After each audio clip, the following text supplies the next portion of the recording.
it never worked. Like the knob worked, but it never worked. It turned it down. It's just not enough. Yeah, like the cop would be like, "I heard you guys like 5 blocks away. Yeah. Like I knew you were coming." What's up, crew? Welcome to another episode of Prjct.POD, a podcast where we talk about cars. Because what else are we going to talk about? Today's episode, we're covering sound systems, which is something that if you've been a part of the channel, you've seen multiple times because I myself am definitely heavily into sound system. It was a topic that I had on my mind, also ended up being on Justin's mind as he hijacks the episode early on, since I had come up with the past 2 or 3 topics. We dive into something like the perfect sound system, which there is no perfect sound system because it's all subjective. It's based on what you want out of your sound in your car. We talk about his plans for the E36, aka Prjct.Reanimate. We brainstorm ideas of how we can make a sound system without having a big sub box that we have to figure out a way to tie down, because back in the day we used to just throw boxes into the trunk and hope that they didn't move around too much. And we kind of get into some technical conversation about,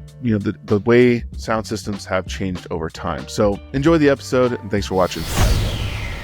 We're back at it again. I am actually going to hijack today's session. I know the last couple weeks and you've been kind of giving the sessions out, the topics and what we've been really discussing, and a lot of it kind of revolves around my expertise, but I do want to talk today about something that you're more of an expert in, and really it's to get ideas for,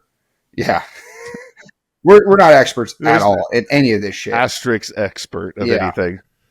But more of an expert in this field than I am, because I know jack shit about the topic at hand. But I want to get ideas for my E36 because of what we've kind of described, what that project's going to be. I need to have this in there or else I'm going to go fucking crazy. So the topic at hand is sound systems. I want to discuss, you know, from a sound systems perspective, one, what do you think is the best type of sound system?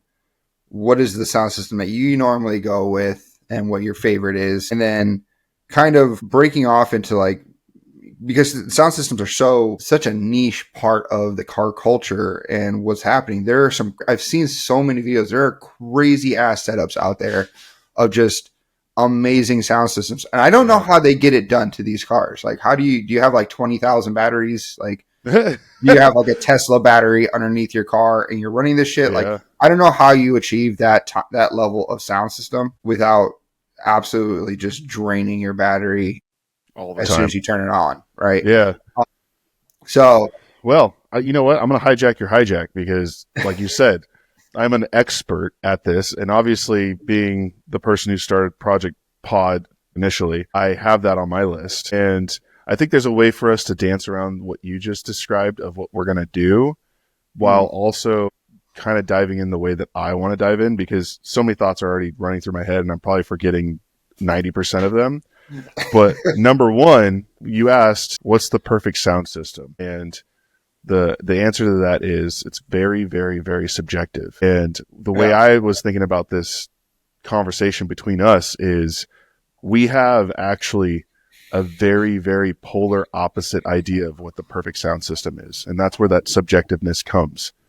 I want my car to nearly rattle apart. I want to have the most bass possible. I want to feel it go through my chest and back to the subwoofer. So that means, you know, I'm sure you remember because some of your hearing loss is due to me. I have a 15-inch L7 kicker, which is this humongous square, and the box was the size of what I would call a shark tank if you had a little baby shark that you kept in your house. And the port was also the size that a baby shark could probably go in and out of. To me, I think that's not your style, right? You wouldn't want your car to be heard from 10 miles away as it approaches, like, oh, John will be here in about 10 minutes. He's coming soon. Yeah, no, I definitely don't want to rattle all of my parts off of my car. I do enjoy the bass. Don't get me wrong. I like having bass. But specifically into like what I'm trying to do with my car, right? I'm not going to have a subwoofer in that car. I don't want one in the trunk. I don't want to do that, right? Okay, that's interesting. And the reason why I kind of went with this is that I've been driving my Jeep for the last couple of years, and the sound system in that Jeep is actually really, really good, like considering what comes with stock vehicles, especially kind of like a baseline car or a base model car. And I kind of want to try to mimic that sound system with more quality in the E36. So speakers that have bass behind them, but I don't need to add a subwoofer into it. Like what I'm kind of thinking about is there are 6 or 8 speakers that are within that car, right? There's the tweeters, which won't have any subs. There's kind of these like mid small speakers that and again, I don't know any of this. I don't know the terminology for any of this shit, right? So I'm just going to try to describe it as best as I can. But they have like these small, like almost the size of the roundels, the BMW roundels on the doors. And then there's 2 speakers in the floor panels at the front and 2 speakers in the back. The 2 speakers in the front look like just your normal like square bass with like, you know, a normal speaker. And then the rear ones are actually kind of weird. They look like they have a tweeter in the speaker itself and then the speaker, and it's like an oval shape. I don't know what the fuck any of that shit is. I don't know where I can get bass out of any of those, how it's going to sound throughout the car. But I think it would be kind of a cool challenge for you specifically because you like trying to get bass out of as much bass as you can out of this. Like if somebody wanted to do this and didn't want a sub, like being thrown around in their trunk, right? Because it's really easy. You go to fucking Best Buy or something, buy a sub, throw it in. Whether it sounds good or not is whatever, but you will get bass, right? Yeah, I mean, I personally like custom. I don't think I've actually ever bought a out of the box subsystem, because typically when you buy something like that, you're going to get the most standard or the lowest possible barrier for that subwoofer. Like, you're not going to get its full potential because typically they're built to fit within just about any trunk. Because you could have a small car, you could have a big car, you could have under the seat, all these different things. So they're going to build it to where it will fit. Now, some companies like Scar do make a very purpose-built box for like an 8-inch. Like what I have in the back of my Evo is the EVL 8-inch. It's a huge, chunky subwoofer. You can get the box that's built specifically for that. What you just described, was that the E36 sound system or the Jeep? What I described was what's in the E36, right? I want to mimic what the Jeep has for sound with better quality. Yeah. But I kind of, the amount of speakers, that's what the E36 has. Yeah. I just don't know how to achieve that. I don't know how that sound quality comes out through the speakers. I don't even know if the Jeep has a bass. I think it has a little sub. It's like probably tucked away, and it's like the most useless little box that's been formed into the wheel well, but somehow it produces like enough bass to like sound good. Yeah. But really what you're describing is it's just the optimal sound quality. And if you've ever touched an equalizer, which I mean, maybe now it's not as common to touch any equalizer because everything's just so engineered to work. Yeah. But before, you know, when you bought your PC, you pull up an equalizer to try to create a better sounding music out of the shitty speakers that you might have had plugged in. And you can achieve it just by sliding the treble up, the mid, or the treble down, the mid up, and the bass down, right? Didn't you have one of those in the Lancer? Hell yeah. Yeah. I faintly remember you putting like some like the Clarion equalizer. Yeah, buddy. So that's just a way that you can really dial in every single frequency and not just have, because there's 3 main ones. It's bass, treble, and mids. Yeah. And if you only had a 3 little slider, you can affect the treble down, mid up, and bass down. That's like your normal sort of peak, your standard deviation. Then you can expand that where you can have more access to the highs, more access to the mids, and to the lows. So in your case, what you would want to try to achieve through the speakers is having the right amount of speakers to give you the treble, the mids, and the bass, right? Typically that means putting a tweeter for your treble, some sort of normal sized 6-inch or 6x9. You know, that's where you have the big oval, or like what you were saying, like the square box in the back. Those are usually mids. And for the most part, older cars especially, they just came with your highs and your mids. They didn't really deal with the lows. That's why you would add a subwoofer. Yeah. Now most cars, they come stock with a full-blown system, or you do a little upgrade. Like for when we had the Grand Cherokee, it had the Bose system, so it had a good bass too. So with yours, the way that I would attack it is, because you just want to have the well-rounded sound without a subwoofer or without some sort of low-end speaker that's focused on that. You're just going to have the mids and the highs, which is like, if you're listening to rock, it's passable, or metal even. Yeah. But even with metal, you want that double bass at some point. So you have Yeah. Well, I figured like, the previous episodes that we've had, right? We've talked about technology and like how much the car, from a car perspective, how technology has really played into the advancements of being able to do some of the things that you wanted to do back in like the early 2000s, mid 2000s or whatever. We can do that now because the technology's kind of caught up. Yeah. And so I understand, and I kind of knew this, doing the E36 and kind of building out the E36 before, because I did have a sub in the back of that E36 for a while. And yeah, you're right. Like the speakers that were in there and what I could get, it was just highs and mids, and it sounded terrible. I wanted to know, like, maybe there is something, and we can, I don't know if you know or not, but maybe there's something that we can dive into and we kind of go into a more in-depth look with speakers. Has the technology grown now where they've added small subs or subs to speakers where you get that mid and low end from the same speaker, right? Is that technology available now? Is that something that is, and I don't even know if that makes sense or not. I don't know anything about sound systems. Here's what I'll say. So I'm, like I said, quote unquote expert, because personally I've not nerded out enough where I know what's new. And this would be like one of those things where you've said in previous episodes, being not the full rounded expert, the way you become an expert, or at least know enough to be dangerous, like the two of us, is do your research. There's plenty of channels out there, which, let's see if I can get, no, there's one that I follow, which I'll put in the show notes, who he is really, really good at explaining everything. And you could probably find just about everything in there. So for those listening that want to do a sound system, that want to get deep into it, find a resource like that.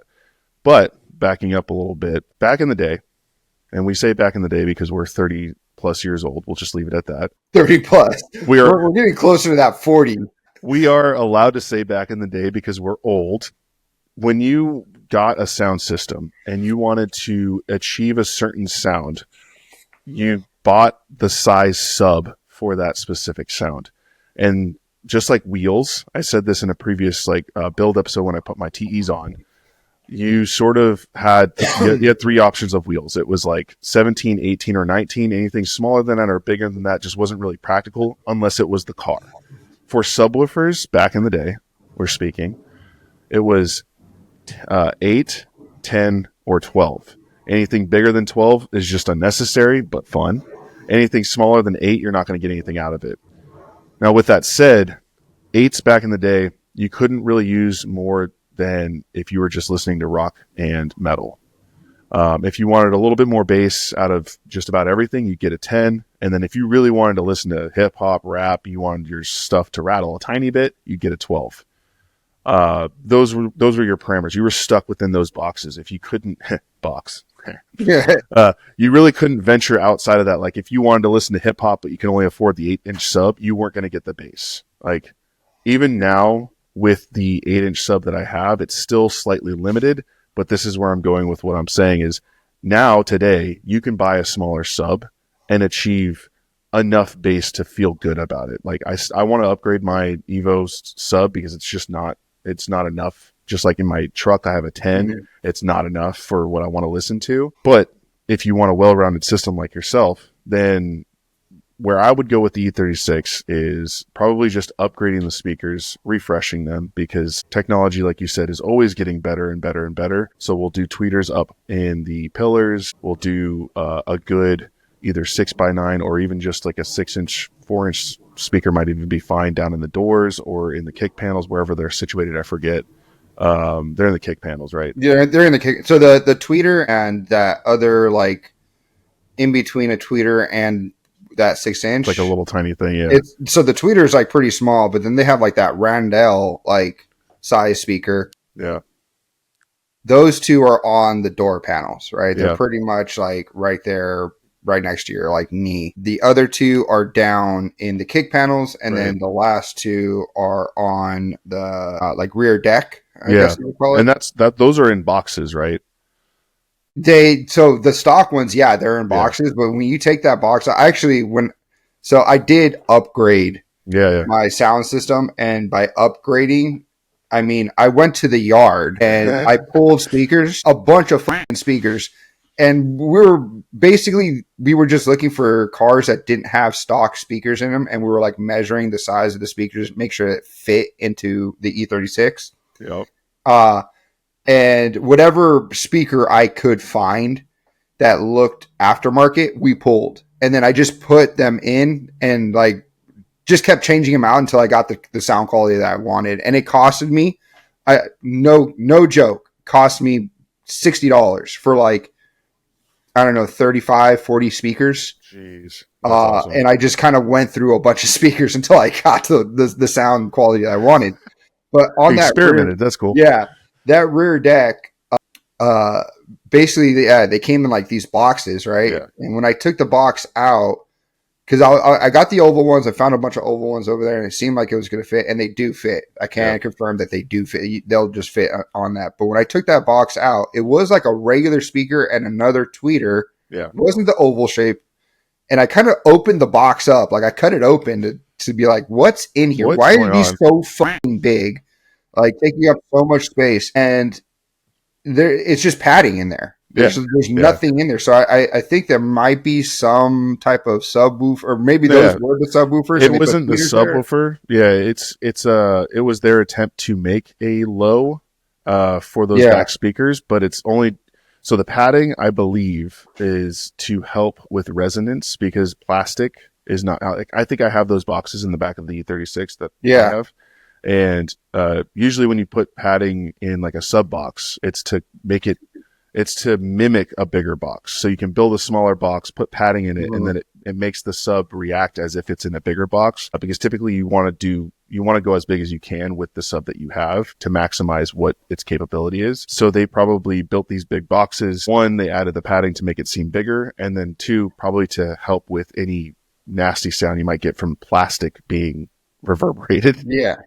And then the tweeter on top of that is to make sure that people in the back seat weren't just getting lows and mids. They were going to get some highs as well. So that's where you get the well-rounded sound, just like a home theater system, right? You put a sub in, but then you got to make sure that you got front, back, and maybe even mids. So with that said, I think we do, the tweeters where they currently are, we may or may not need to worry about that small speaker that's with it. But if it's worth putting in there, might as well. And then you get some more mid-focused in that kick panel area. And then in the back, I would say we look into I would do a sub, not sub, maybe 2 subs. And it would be 6-inch subs, little tiny babies, because that's going to give you enough bass. And then we can build it into that back deck so that it almost looks like it was meant to be there.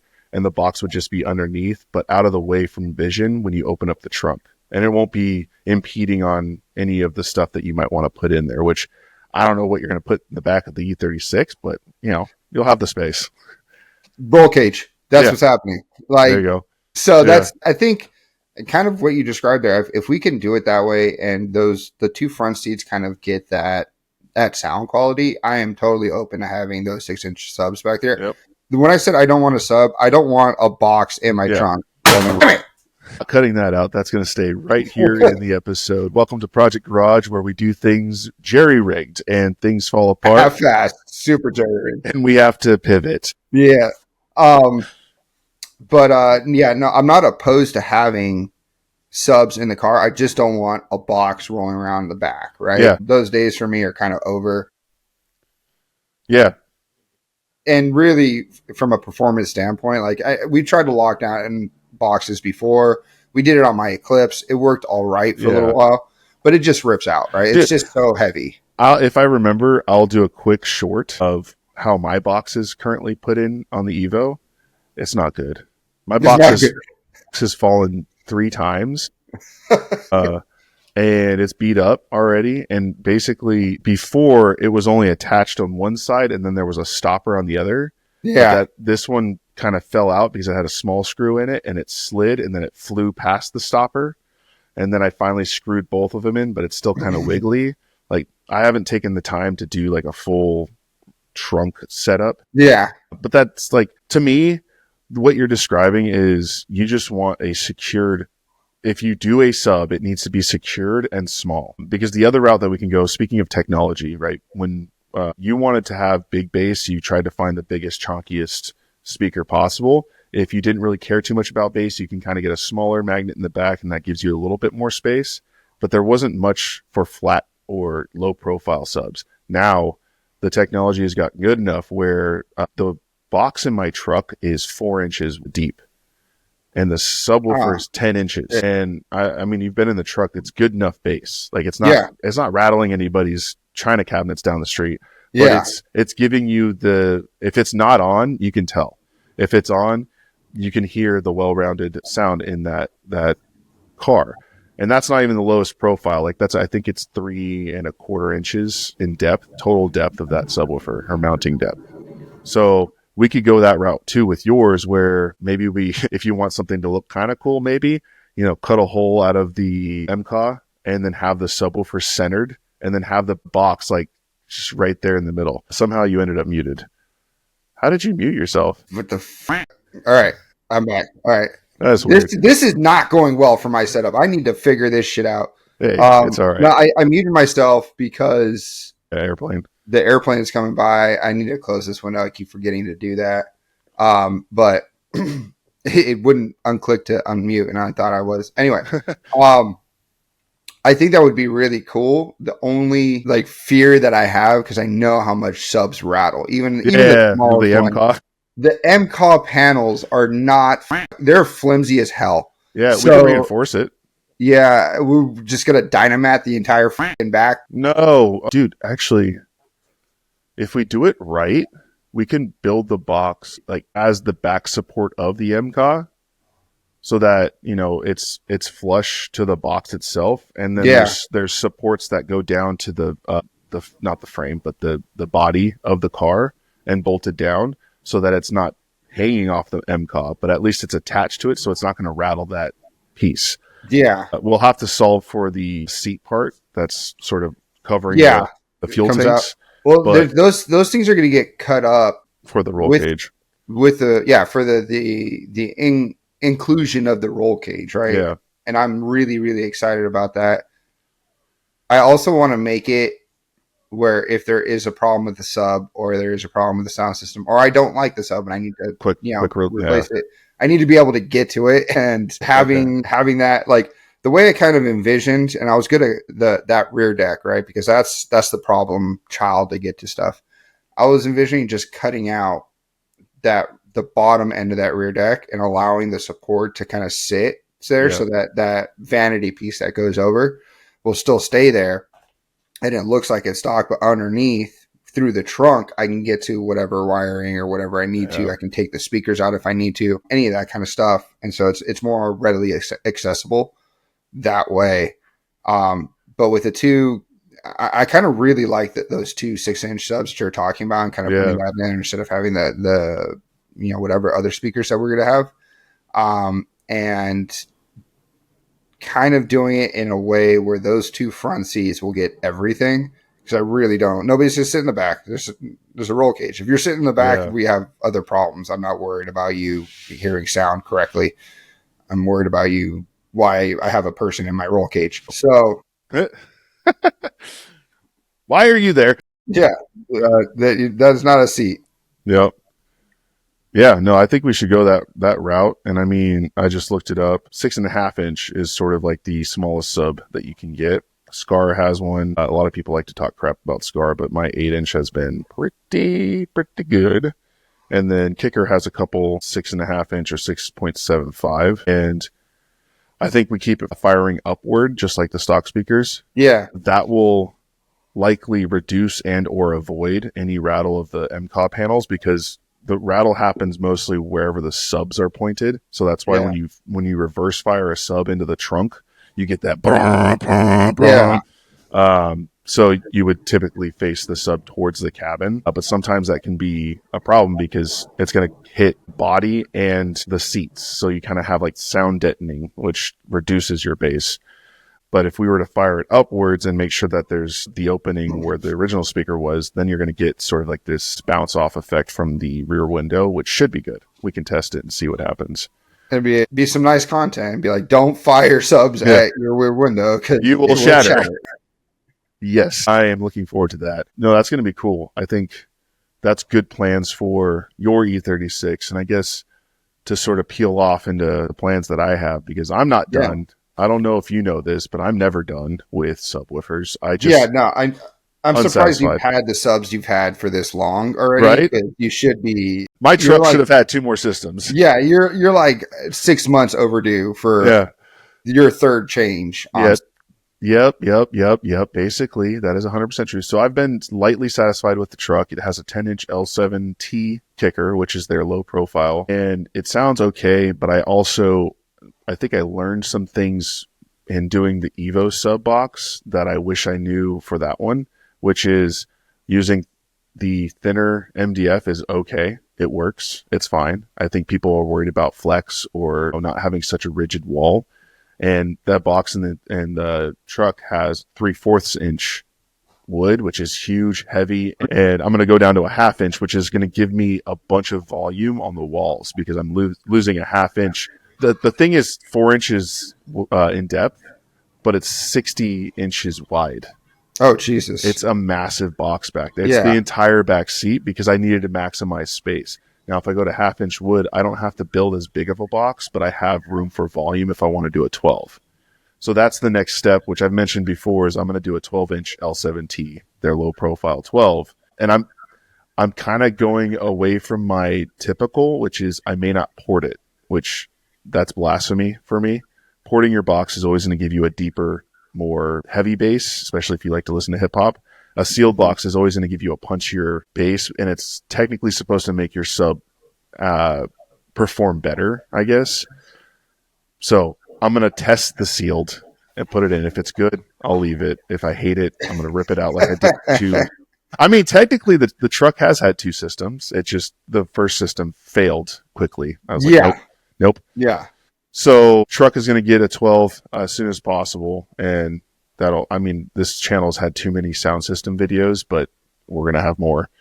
And then the Evo, I'm going to potentially put the 10 that's in the truck into the Evo because I'm not sure I like how heavy that 8-inch EVL is. It's massive, and I have it side firing, so the weight is to the right or the driver's side, and that's also where my battery is.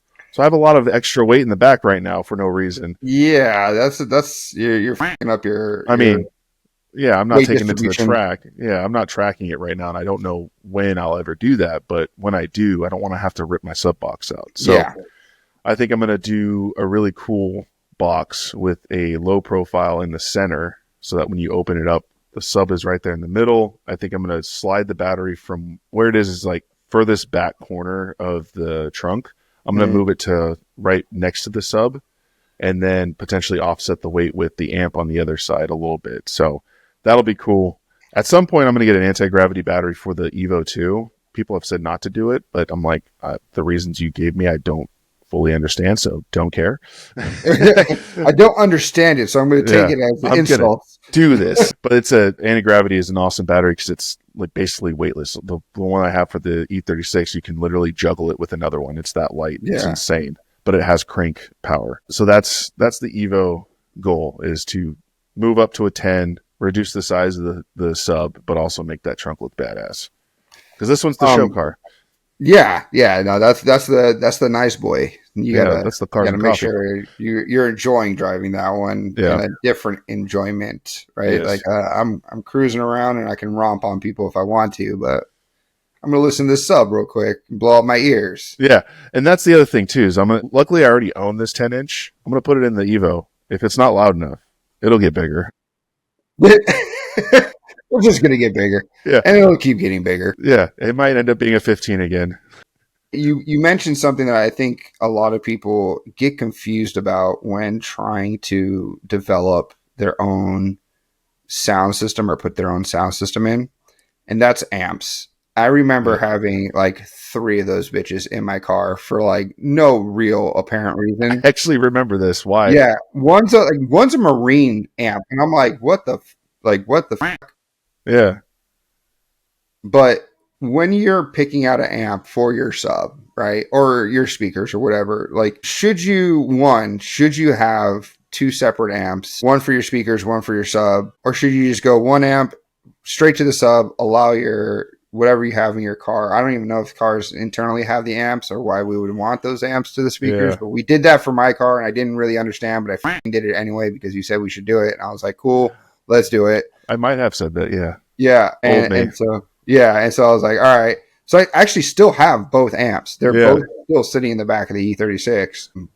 Yeah, you know what? That might be an old solution to an old problem, which is trying to get good audio sound. If you add a subwoofer to an older system, you have to amp a subwoofer. There's no output of any deck that can support a subwoofer. So you always had to get an amp with a subwoofer. And just for conversation purposes, the amp size is based on the subwoofer. Make sure you pay close attention to what the subwoofer's capabilities are and match it with the right amp, because I've blown many subs and I've seen people blow many subs not following this, which is there is a peak number, there's an RMS number. You want the RMS number to match, or else you will have a stinky sub. So question about that then, right? Again, because my knowledge on this is all. Can you just buy the biggest amp out there and put whatever sub on it and just be like, and call it a day? I mean, yeah. Like, could you just be like, I don't know what the power requirements are for my sub. I'm going to buy the biggest amp that I fucking possibly can find and throw it in there and it should be good? Or is there limitations? Like, will you end up ripping up your sub because there's just so much power going to it? No. So yes and no. If you did what you just said, which is, buy it, put it in, and then, throw your hands up, you might blow it. Depends on what the settings are set to. You can buy the most powerful amp. I'm pretty sure. Don't quote me on this. I could be wrong. But if you buy the most powerful sub, like if you got a 5,000 watt amp and you put it on a 100 watt sub, like that is a very big gap right there. Yeah. If the gain is turned all the way down and you have all the settings on its lowest, you're probably not going to blow the sub out unless you crank up the volume way too high, because you still have to set what it's going to drive the sub into, right? But to be honest though, doing the research and understanding what you're getting into is your best course of action no matter what, right? Always, yeah. Just like a turbo. You throw a turbo on a certain engine, it'll blow the shit out of that thing. Yeah. You cannot force a certain amount of air into danger to the manifold, okay? But, kind of relating those two, right? Let's say, we'll take, for instance, like the sub is the engine, turbo is the amp, right? From a turbo perspective, yeah, you can throw as big of a fucking turbo as you want on that car. Yeah. As long as that the PSI is set to, what the engine can handle, right? Yeah. So similarly, I would assume, that what we're talking about here is like, yeah, you can get the biggest amp, and as long as you have that setting right, it's not going to blow up your sub. Yeah. But if you decide to crank that bitch up, yeah, you're going to have pieces of speaker throughout your fucking car. Yeah, I have that sort of set right now, I believe. I think the amp that I have hooked up to the 10 in the truck is technically overpowered. And now even more so, I don't know if it was different early days, but there's now, I think they did have them, but you can put a knob on it you can turn it basically all the way down. And no matter what the amp settings are, this knob is like a volume knob of bass.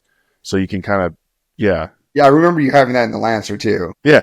And you had that specifically because every time you go by cop, you turn that shit off. I got nothing. It never worked. It never worked. Like the knob worked, but it never worked. It turned it down. It's just not enough. Yeah. Like the cop would be like, I heard you guys like 5 blocks away. Yeah. Like I knew you were coming.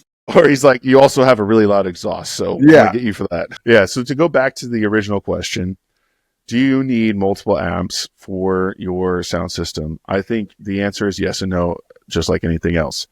If you want the best possible sound out of your audio, yes. If you're okay with great sound and aren't really worried about because like not just amps, you can get a compressor, you can get an equalizer, you can get the capacitor so that you have extra power for your sound system. But what it comes down to is if you want to get the maximum amount of perfect sound out of your sound system, you get an amp to drive your speakers, because what's inside of the head unit itself, whatever you buy, is never going to be powerful enough to do all of the things for your speakers, which is why you would buy the separate piece to do that for it. It's just like adding a surge tank to the OEM fuel pump, right? you want to get more fuel to the engine, you're limited to how much you can do within the fuel pump. But if you add an external piece that pushes it a little bit more, now you've got more fuel. Mm-hmm. So adding an amp to your speaker system, especially so I guess the next level to that is if you plan to put more than the original, you do upgraded speakers and you add tweeters that weren't there before, or you add a second set of speakers that weren't there before.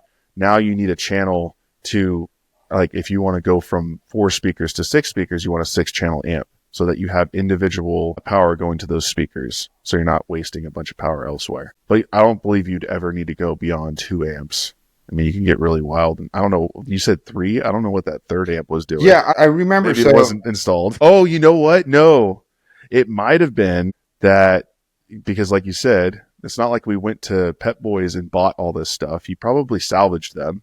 Yeah. And you probably wanted to do more than 4 speakers and you only found a 4-channel. So we found 2 4-channels and now you have 8 speakers. I'm pretty sure that's what happened. Probably what happened. Not gonna lie. That's so ridiculous. No, because so the white amp that I have that's in there, I know that's my speaker amp. Yeah. Right. That was to go to the speakers, and then the black, I forgot what the black one was, but the white one is the Marine fucking, and coming to like a Marine speaker. You clearly grabbed that from somewhere really random. No, I remember now. I actually ended up buying that because I was so nervous when we initially designed. We put it in the spare tire well which had water in it. E36, but that well has a bunch of holes. So like I was like, if I'm driving and it's raining, like I'm just gonna get water into this bitch. Like I need to have something that's like waterproof. Water or something. And I was like, are there any amps that have that? And we looked online and was like, boat amps. Marine amp. Yeah. Amps that you take on your Havasu boat and you do wakeboarding with. And so I was like, I'll buy that. That sounds right. That is funny. But it didn't work out because we still put a non-waterproof one right next to it. I don't know what we were bad. It was. Look, it's the earth. Like, if this is the perfect type of way to close this episode, and pretty much any episode, we're talking about these things that we tried to do ourselves, and that's the purpose of Prjct Garage is to get into your garage. Don't be afraid to stay in your garage and do things that could potentially screw up your car. Now, obviously, I'm not saying go and try to do your first engine swap on the first project you've ever decided to do, but like, attempt to, try. There's certain things like I want to do some project or some podcasts where it's DIY or don't based. Mm-hmm. And maybe that's how we produce that content rather than trying to do an overly, produced 2-camera angle, whatever. We can do it here where we talk about a specific install and say, should you DIY this or should you DTY? Was that no DIT? Do it together, or should you do it together yourself? Send it to somebody else, right? Like I didn't want to touch the differential bushings on my Evo because I needed I needed to press them back in and all these things. I had a shop do it. I didn't want to ruin something that could have affected the drivetrain of my car. I want to make sure it's perfect. But a sound system, you should be able to go in and figure out most of the things, especially given YouTube now. There's so many resources.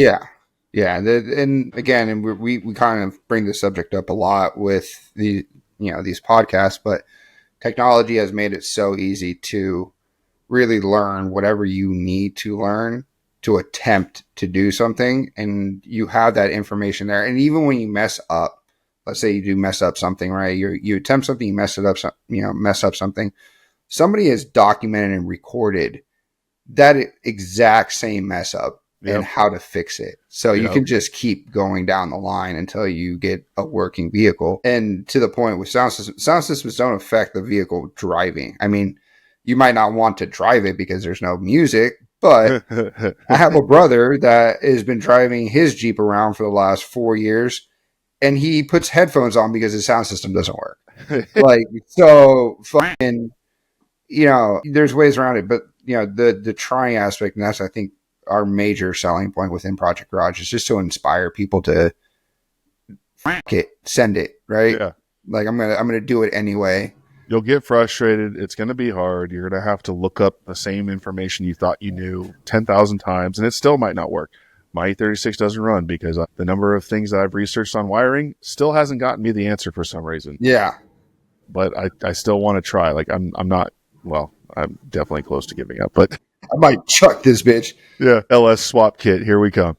Hey, man, I'm telling you that is definitely something that's on the table that I think you probably should end up doing at this point, because the LS power and how easy it is and how much support you're going to have, you're going to enjoy it a lot more than trying to deal with a Frankenstein S52 into an OBD1 bullshit setup.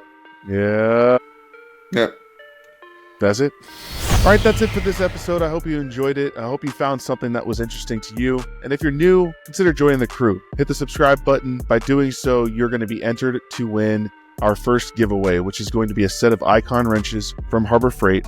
And I'm tacking on a Daytona jack and jack stands. I think that brings it up to probably about a $300 value. You can either choose the prize or you can choose cash over Venmo. Either way, you're going to be a part of that giveaway and any future giveaway, because at bare minimum, you have to be a subscriber to the channel. Our main plan is to do garage type giveaways, whether it's cabinets or whatever you would need in a garage to be able to work on a project car. But we also want to do some car giveaways as well, because it seems fun, and we do want to put a little bit of a twist on it and do it a couple of different ways. If you need another reason, we've got a lot of different content coming out, whether it's this weekly podcast where we talk about car topics, or build content, which I'm going to be uploading later this week as I finally get into the E36. If you're not new, you know what to do. Hit the like button, leave a comment, share this video. Those are the ways that help grow the crew. And until the next one, I'll see you later, crew. And go spend some money on that money pit, I swear. I think I got a vendetta. Oh, now they call me, I seen them. All of those times getting severed. I told them all I get let up. They get not tired of me never.